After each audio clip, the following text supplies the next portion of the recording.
Kitendo cha kurejesha, cha kuchukua fomu alafu baadaye ukatangaza kujitoa na kuunga mkono upande mmoja wa wagombea wa wenyekiti, watu wakitafsiri kama ni kutokujiamini.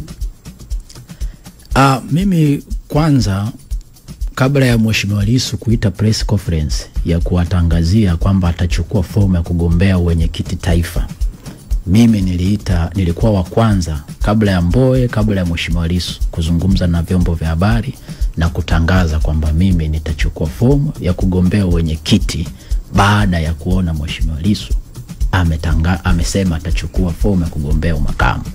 Kwa hiyo nilizungumza wazi. Lakini tukiachana na hilo, nchi hii kwa upande wa Chadema na vyama vyote vya siasa, hakuna asiyejua kwamba mimi Lissu yani ni mtu ambaye namuelewa sana.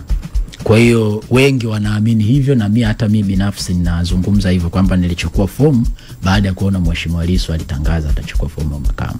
Kwa hiyo hata alipotangaza tu atachukua fomu ya kugombea uwenyekiti taifa, wengi walisema kabisa kwamba huyu lazima atarudisha fomu, na ni kweli. Nikaita vyombo vya habari, nilisema kwa nini narudisha fomu na sirudishi fomu. Kwa hiyo sio kwamba sijaamini, hapana, ila niliona Mheshimiwa Lissu ana uwezo wa kufanya makubwa zaidi kuliko yale nilitaka kuyafanya mimi.